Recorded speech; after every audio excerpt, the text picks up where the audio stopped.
इतनी व्यस्तता कभी कभी रहती है कि सुबह से शाम तक पानी का घुट नहीं मिलता है, पर इतना तृष्णा क्षुधा आदि आप सहन करते हुए भी आपको परिसेजय नहीं कहा। और वही निर्ग्रंथ मुनिराज है, धरती के देवता है, वे चंद समय के लिए कुछ त्याग करते हैं, तपस्या करते हैं, कुछ छोड़ देते हैं, तो उनके लिए परिसेजय कहा जाता है। वो ही मच्छर आपको काटे तो आप परिसेजय नहीं है, पर वही निर्ग्रंथ मुनिराज को काट रहे हैं तो वे परिसेजय है। क्यों? क्योंकि एक मच्छर काटता है, तुम्हारा हाथ तुरंत फट, उसके प्राण भी फट, पाप का आश्रय भी फट। भूल गए आपको। वह अगर सहन करने की या उसे इष्ट मानने की दृष्टि होती, मुनिराज उन प्रत्येक कठिनाई को, कष्ट को इष्ट मानते हुए अपने कर्मों की निर्जरा और संवर को प्राप्त करते हैं, पर आप उस कष्ट को कष्ट मान रहे हो, इसलिए आपको परिसेजय नहीं कहा है। कभी विचार किया था क्या? वही मुनिराजों के तो 22 परिसय है, पर ऐसा मैंने सुना है श्रावकों के तो 22,000 होते हैं। पर ये भले ही कितने ही कष्ट, कितने ही बुरे दिन आ जाए, पर आपको परिसेजय नहीं कहा जा सकता, क्योंकि उन कष्टों के प्रति आपकी दृष्टि इष्ट के भांति नहीं है, कष्ट को आप कष्ट मान रहे हो। यही तो विपरीत श्रद्धान है, यही तो विपरीत श्रद्धान है, और यही विपरीत श्रद्धान ही अनादि से संसार में परिभ्रमित कर रहा है। हम बंध को बंध नहीं मान रहे हैं, संवर को संवर नहीं मान रहे हैं, आश्रव को आश्रव नहीं मान रहे हैं, तत्क्षण में भूल जाते हैं। यहाँ बैठे बैठे तो फिर भी समझ में आता है, पर जैसे ही घर जाते हैं तो महाराज का तो काम ही है, महाराज तो कहते रहे, महाराज को कहा है हमें तो घर चलाने हैं, हमें तो परिवार चलाने हैं, हमें तो सबको चलाने हैं। पता नहीं कितनों को चला चुके जय कुमार जी, और पता नहीं घर चलाने। व्यक्ति स्वयं को तो चला नहीं पा रहा और सबको चला रहा है। सोचो, विचार करो, दुख सुख ये सभी बंध कथा है। ये भ्रम है कि मैं वो इतना सुख प्राप्त कर रहा हूँ, मैं शुभ को प्राप्त कर रहा हूँ, अशुभ को प्राप्त कर रहा हूँ, भाई शुभ हो अशुभ हो, ये सभी के सभी बंध है। एक बार एक नगर में बहुत भारी घोषणा हो गई। अचानक पता नहीं आवाज कहाँ से आ रही थी, हो सकता है आकाश से आ रही थी या अन्य कहीं से आ रही थी। सबने खोजबीन करने का प्रयास किया, पर आवाज का ठिकाना नहीं पता चला, पर काम की सूचना थी तो सबने सुन ली। ऐसा ही होता है ना, जब अपने काम का कुछ कोई कहता है तो उतना ही सुनाई देता है, बिना काम का सुन के भी अनसुना कर दिया। बहुत भारी घोषणा हुई कि आज की शाम को, आज की रात को नगर के तालाब के पास कल्पवृक्ष अवतरित होने वाला है। आप सभी शीघ्रता से वहां पहुंचकर अपने इष्ट को प्राप्त करने का प्रयास करें, अपने कष्टों को छोड़ने का प्रयास करें। लोग थे, वही घोषणा विदिशा में होती तो विदिशा भी खाली मिलता। स्वाभाविक सी बात है, कौन संसारी जीव कष्ट में नहीं है, कौन इष्ट सुख को प्राप्त नहीं करना चाहता। सबने घोषणा सुनी। घोषणा में कहा गया था कि जैसे ही शाम होगी, अंधेरा होने लग जाएगा, आप अपने अपने कष्ट, अपने अपने दुख, अपने अपनी परेशानी एक कल्पना की गठड़ी में बांध लेना और जाके तालाब के पास छोड़ देना। एक रात के लिए मात्र इस धरा पर आपके नगर में कल्पवृक्ष अवतरित होने वाला है, और अपने कष्टों को छोड़कर अपने जो सुख रूपी इष्ट है उनको आप पुनः अपने गठरी में बांधकर वापस ले आना। कौन संसार का प्राणी दुखी नहीं? छोटा हो बड़ा हो, स्त्री हो पुरुष हो, सब दुखी थे। सबने सुबह से लेकर शाम तक अपने अपनी दुखों की लिस्ट बना ली, अपने अपने सुखों की लिस्ट बना ली कि दुख को छोड़कर, कष्ट को छोड़कर मुझे इष्ट खरीदना है। इतनी बड़ी बात, और एक रात के लिए सबने अपना सब काम छोड़कर सबने अपनी अपनी तैयारी की। सबने तैयारी करके वह गठड़ी बांध ली। शाम का समय जैसे ही हुआ, जैसा ही अंधेरा हुआ, नगर पूरा नगर खाली हो गया। तांते लग गए, लाइन लग गई उस तालाब की ओर जाने के लिए। सबने देखने का प्रयास किया, कहाँ है कल्पवृक्ष, पर इतना अंधेरा था कि कल्पवृक्ष दिख ही नहीं रहा था। पर फिर भी विश्वास था कि कहीं ना कहीं से आवाज आई है, करके तो देखते हैं। आप भी लोग तो ऐसे ही करते, करके तो देखते पूजा भगवान। बहुत सारे लोगों ने कहा पूजा करने से ऐसा होता है, धर्म करने से ऐसा होता है, करके तो देख ले। उन्होंने भी सोचा करके देख ले, हो ना हो बिगड़ा क्या जाए, दुख कम हो गया सो अच्छी बात है, नहीं हुआ सो जितना है उतना ही तो रहेगा। सबने, किसी ने इतनी, किसी ने कितनी, किसी ने इतनी बड़ी बड़ी, अपनी जितनी जैसी, जैसे जिसके दुख थे, जैसे जिसका कष्ट था, उन्होंने अपनी गठरी बांधी और तालाब के किनारे ले जाए। और ये भी बात थी कि सुबह होने से पहले अपने स्थान पर वापस भी आना है, नहीं तो रास्ते में छूट जाएगा। दौड़ते भागते सब लोग पहुंचे, सबने अपने अपनी जो गठड़ी बांध के ले गए थे वहां खाली की, और पुनः जो इष्ट था, जो सुख था, उसे प्राप्त करते हुए वापिस लिया। सुबह होने ही वाली थी, दौड़ते भागते पुनः सब अपने अपने सब लोग वापस घर में आए। और नगर में आते ही हुए उन्होंने आश्चर्य देखा कि अरे ये तो बात सही है, जो घोषणा हुई थी, जो आवाज आई थी, ये तो परम सत्य है। हम जो दुख छोड़ के आए और जो हमने कल्पना की थी, किसी ने 3 मंजिल की बिल्डिंग, किसी ने कुछ, जिसको जो आवश्यक था, जो चाहते थे, जो इष्ट था, उन सभी को उन्होंने मांगा था, और वो पहुंचने से पहले ही उनके घर में, उनके स्थान पर वो मौजूद हो गया। किसी की झोपड़ी थी, उन्होंने बंगला मांगा, बंगला मिल गया था। किसी के घर में खाने के लाले थे, उनके लिए खाने पीने की सैकड़ों वर्षों तक व्यवस्था हो गई, सब तैयारी अपने आप हो गई। सब खुश हो गए कि इससे अच्छी बात क्या हो सकती है कि हमने जो मांगा हमें मिल गया, बस अब तो हमारा जीवन तो निकल ही जाएगा।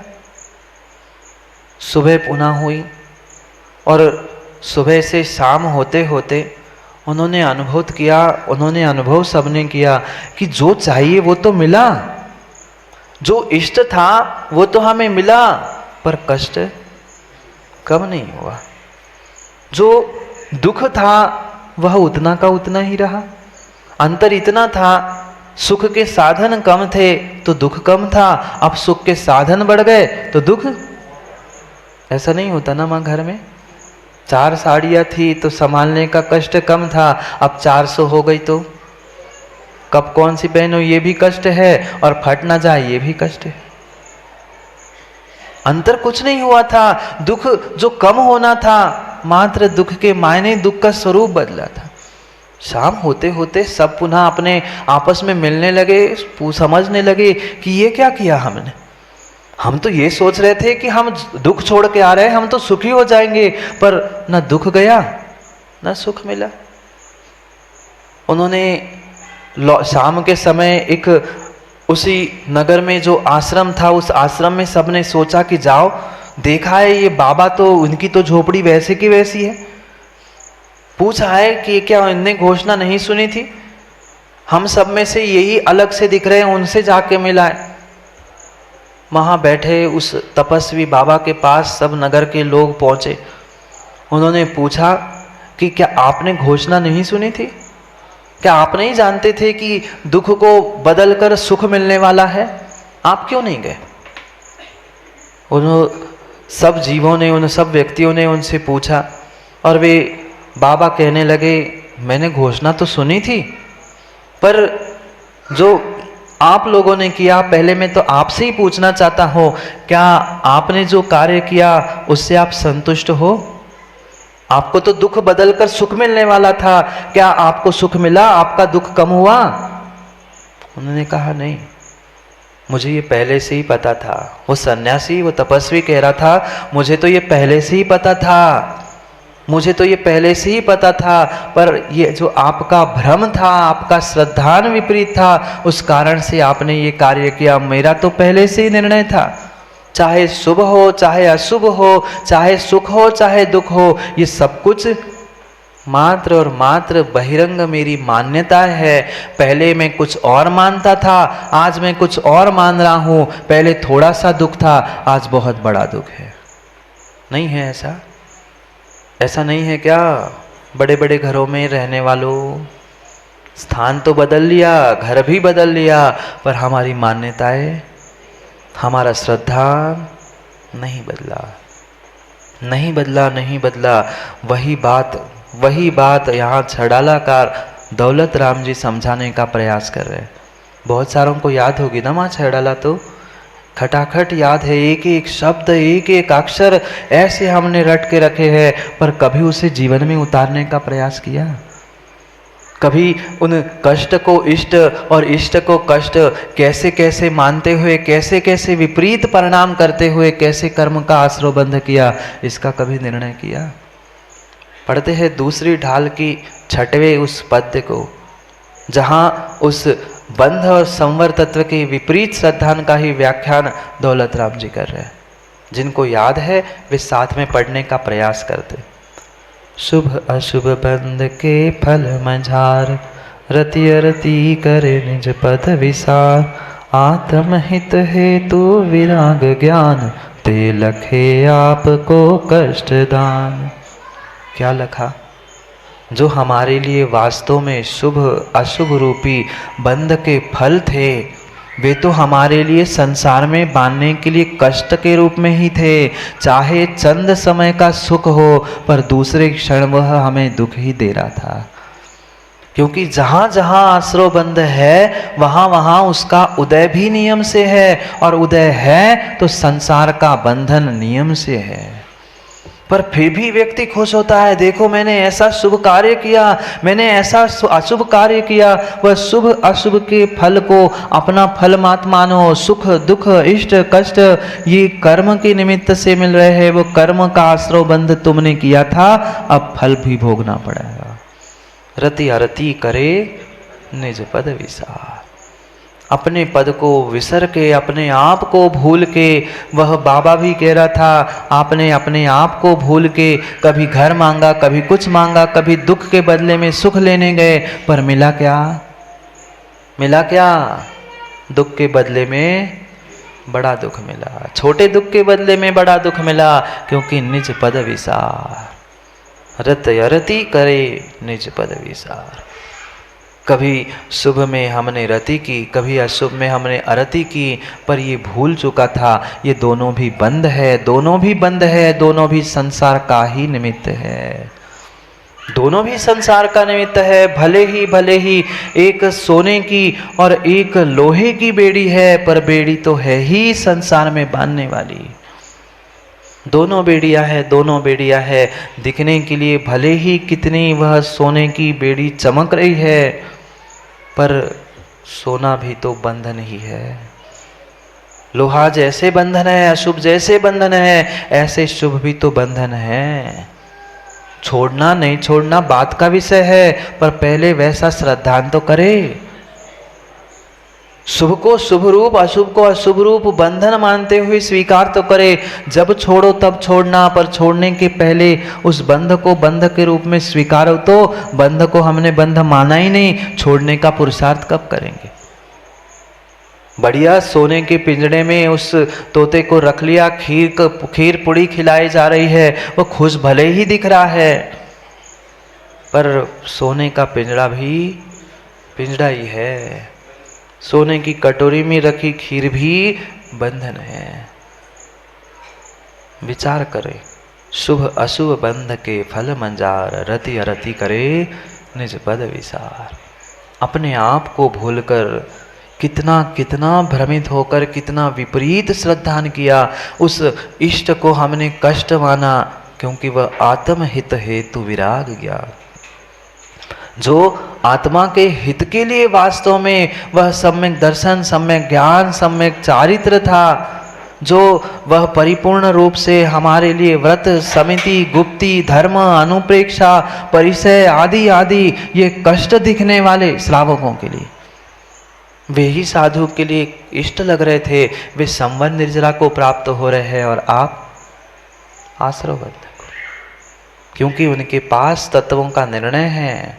उन्होंने निर्णय कर लिया कि ये मेरे लिए जो विराग ज्ञान है, ये सम्यक ज्ञान है, ये सम्यक ज्ञान, ये सम्यक चारित्र मेरे लिए परिपूर्ण रूप से निर्जरा का संवर का साधन है। पर आपने क्या माना? ते लखे आपको, ते लखे आपको, बोलो ना माँ, ते लखे आपको कष्टदान। वह हमें कष्ट देते हुए लिख रहे थे।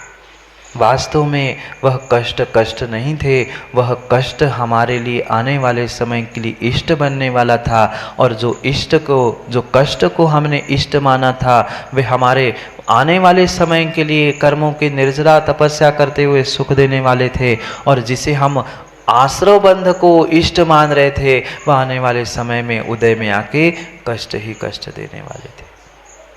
सोचे समझे विचार करें कि हमारा श्रद्धान, हमारी सोच, हमारी दृष्टि कैसी है। किसी को कष्ट इष्ट लग रहे हैं तो किसी को इष्ट भी कष्ट लग रहा है।